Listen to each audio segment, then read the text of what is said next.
सर्वधर्म एकता मंच सोलापूरच्या वतीने पोलीस आयुक्त एम राजकुमार यांना निवेदन देण्यात आले। नाझिया खान यांनी इस्लाम धर्माचे प्रेषित पैगंबर मोहम्मद व माँ आयशा यांच्याविषयी कथितरित्या केलेल्या वादग्रस्त वक्तव्याची चौकशी करून त्यांच्यावर कायदेशीर कारवाई करण्याची मागणी या निवेदनात करण्यात आली। यावेळी मराठा समाजाचे दास शेळके, विजयकुमार हत्तुरे, संजय शिंदे, शंकर चौगुले, गणेश कोळी, आनंद चंदन शिवे, देवेंद्र भंडारे, अनिल वासम, अजित कुलकर्णी, युवराज राठोड, राज सलगर, श्याम धुरी, पोपटसिंग टाक, पराग शहा, कटक धोंड, तुषार खंदारे, नागेश गायकवाड, रसूल पठाण, फारुख शेख आदी उपस्थित होते। मी रसूल पठाण आज सर्वधर्म एकता मंचच्या वतीने सोलापूर शहराचे कर्तव्यदक्ष पोलीस आयुक्त मान्य एम राजकुमार साहेबांना आम्ही सर्वधर्मी एकता मंचचे निवेदन देण्यासाठी आलो होतो आणि मान्य आयुक्त साहेबांना निवेदन दिलेलं आहे।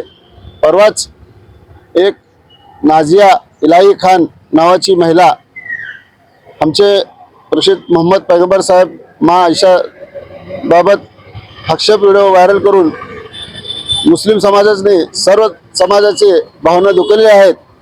आम्ही मान्य आयुक्त साहेबांना विनंती केली आहे की त्या महिलावर FIR कठोरसे कारवाई व्हावी, यासाठी आम्ही सर्वजण इथं जमलेले आहेत आणि प्रत्येक महापुरुषाचे असो पैगंबर किंवा संत सुफी यांचं वारंवार कोणतर उठतंय काय तर आक्षेप बोलतंय आणि समाजात तेढ निर्माण करण्याचा प्रयत्न करतंय, हे कुठं तर थांबाव यासाठी आम्ही सर्व धर्म एकता मंचच्या वतीने सर्वजण एकत्र राहून मान्य आयुक्त साहेबांना निवेदन दिलेले आहेत।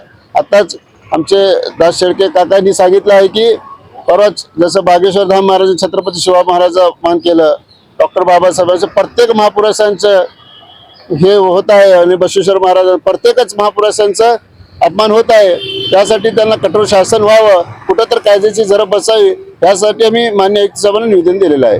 आज कशासाठी आपण निवेदन देत आहे, काय नक्की कारण आहे, काय सांगा? आजच आम्ही सोलापूर पोलीस आयुक्तालयाला निवेदन दिलेलं आहे।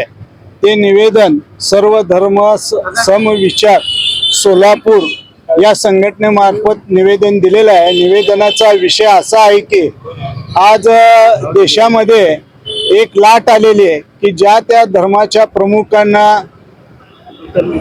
त्यांच्यावर टीका करायची, टीका टिप्पणी करायची आणि प्रसिद्धीचा झोत स्वतःकडे ओढवून घ्यायचा, असा प्रकार या देशामध्ये सतत होत आहे। तरी सुद्धा लोकांनी स्वतःच्या भावनेवर कंट्रोल ठेवून या शांतता व सुव्यवस्था ठेवण्याचा प्रयत्न केलेला आहे, परंतु हे किती दिवस चालणार? कारण ह्याच्या अगोदर बागेश्वर बाबा नामक व्यक्तीने छत्रपती शिवाजी महाराजांच्या बाबतीत असं वेडवाकडं वक्तव्य केलं, महात्मा ज्योतिबा फुलेंच्या बाबतीत वेडवाकडं केलं, डॉक्टर बाबासाहेब आंबेडकरांच्यावर पण एखादा कुठला तर उठतो आणि काय तरी बोलतो, म्हणजे या सतत कुणीतरी 1-2-3 महिने गेले की काय ना काय तरी असं वादग्रस्त वक्तव्य करायचं आणि शांतता व सुव्यवस्थेला धोका निर्माण करायचा। आणि प्रत्येक ठिकाणी लोक निवेदन देतात, तक्रार देतात, तक्रार घेतात, निवेदन घेतात, ते पुढे काय करतात आम्हाला माहित नाही, कारण हे वाचाळवीरांची संख्या वाढायला लागली।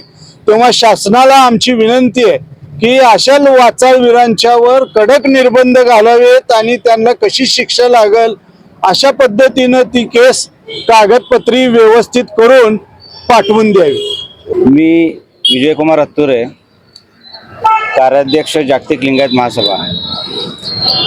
आज पोलीस आयुक्तांकडे आम्ही सर्वधर्मीय प्रतिनिधी मिळून कलकत्ता येथील एक महिलेने मुस्लिम धर्मगुरू पैगंबर यांच्याबद्दल अपशब्द काढले होते, त्याचा निषेध म्हणून आज आम्ही इथं पत्र दिलेलं आहे। कारण देशामध्ये मोदी सरकार आल्यापासून या जातीवादाला खतपाणी जास्त मिळालेलं आहे आणि आमच्या ह्या भावना पोलीस आयुक्तांच्या माध्यमातून की केंद्र सरकारलाही पोहोचलं पाहिजे। तर कलकत्तात कुठे असेल ती महिला, तिच्यावर FIR दाखल होणं गरजेचं आहे, कारण अशा लोकांवर जर तुम्ही कारवाई करत नसेल तर हा जाती उन्माद भविष्यात वाढत जाणार आहे।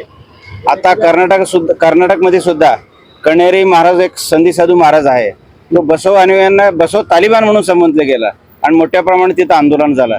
अशा काय घटना महाराष्ट्र सुद्धा घडत आहेत, याचं कुठंतरी पायबंद घातलं पाहिजे म्हणून आज सर्व धर्म एकत्रित येऊन सोलापूर शहरातील एकात्मक आपलं शहर आहे, शांततेचे हे शहर आहे, आम्ही एक मेसेज देत आहे की ह्या देशाला की आपण शासनाने याच्यावर कठोर कारवाई करावे अन्यथा पुढील काही जर घटना घडल्यास त्याला शासन हे जबाबदार आहे.